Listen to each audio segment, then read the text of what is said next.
नमस्कार, जय शिवराय मित्रांनो. माझं नाव प्रतीक सुधीर चव्हाण.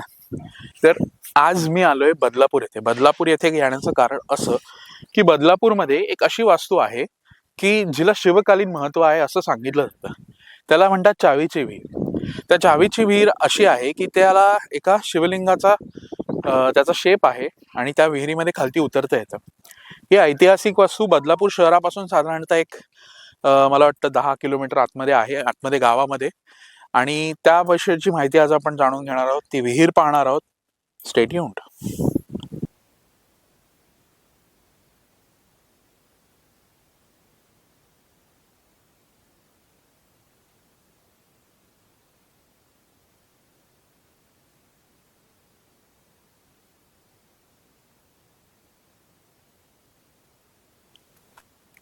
आता आपण विहिरीच्या आतमध्ये आहोत. तुम्ही माझ्यासमोर पाहू शकता श्री गणेशाची मूर्ती आणि बाजूला दोन देवता आहेत. सुरक्षक देवता असतील त्या, संरक्षक देवता आपण ज्याला म्हणतो. वास्तू ही शिवकालीन आहे, ही खरी गोष्ट आहे. इथे दोन देवळ्या आहेत आणि इथे विहिरीची पूजा सुद्धा केलेली दिसते आपल्याला. विहिरीची नित्यनियमाने पूजा होत असावी आणि आता सुद्धा ती प्रथा पाळली जात असेल. मी अजून थोडासा खाली जायचा प्रयत्न करतोय. इथे विहिरीत पाणी मला वाटत नाही की हे कधी वापरात येत असेल, कारण की इथे पाण्यात मासे आहेत, कासव आहे. हे बघा, इथे दोन आपल्याला हत्ती दिसत आहेत आणि इथे गणेश देवता दिसत आहेत. त्यामुळे विहीर खरंच शिवकालीन आहे. काळ्या खडकात बनवलेली आहे, जो इथल्या प्रदेशातला खडक आहे. आता आपण विहीर ड्रोनच्या माध्यमातून पाहूया. 17व्या शतकात बांधलेली ही शिवकालीन विहीर आपले वैभव जपत इतिहासाच्या पाऊलखुणांचे दर्शन घडवते. या शिवकालीन विहिरीचे वैशिष्ट्य म्हणजे या विहिरीला असलेला आकार. ही विहीर लांबून पाहिली असता एक भले मोठे शिवलिंग पाहिल्यासारखे वाटते, तर आकाशातून पाहिली असता एखाद्या कुलपाला चावी लावली जशी खाच असते अगदी त्याप्रमाणे भासते. समोरून एखादी भली मोठी चावी असल्याचे दिसते. ही शिवकालीन विहीर पूर्णपणे दगडी चिऱ्यात पद्धतीने एकमेकांना सांगड घालून बांधलेली आहे. या शिवकालीन विहिरीचा दक्षिणेकडील भाग हा निमुळता, तर उत्तरेकडील भाग हा गोलाकार आहे. या शिवकालीन विहिरीची एकूण लांबी जवळपास 40 फूट इतकी आहे.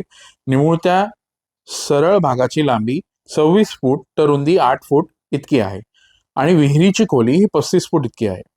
शिवकालीन विहिरीमध्ये उतरायला 25 पायऱ्या आहेत. 6 पायऱ्या उतरून या शिवकालीन विहिरीच्या मध्यभागी आल्यावर पूर्व पश्चिम अशा दोन्ही बाजूस सुबक कमानींचे 2 कोनाडे आहेत. त्यावरती 3 पाने असलेले नक्षीकाम आहे. या कोनाड्यांचा उपयोग पूर्वी रात्रीच्या वेळी दिवे लावण्यासाठी केला जात असे. आणखीन काही पारल्या उतरल्यावर समोरचे नक्षीकाम कलाकुसर केलेले अर्धकमान पूर्व पश्चिमेच्या अजून एक कोरीव काम आहे. त्यावर देखील 2 छोटी फुले कोरलेली आहेत. कमानीचा वरचा भाग शिवकालीन विहिरीच्या मुख्य आकर्षण असलेल्या 3 शिल्प कोरलेली आहेत. हे तीनही शिल्प अतिशय सुंदर आहेत.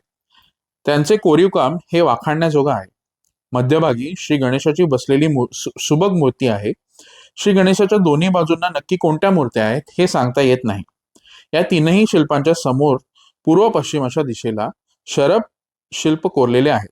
परंतु दुर्दैवाने या दोन्ही शिल्पांचे मुख तुटल्याच्या अवस्थेत आहेत.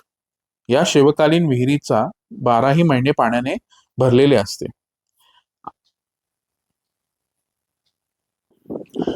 हा विहिरीचा वरचा भाग आपण पाहतोय. विहीर तशी फार मोठी नाही आहे,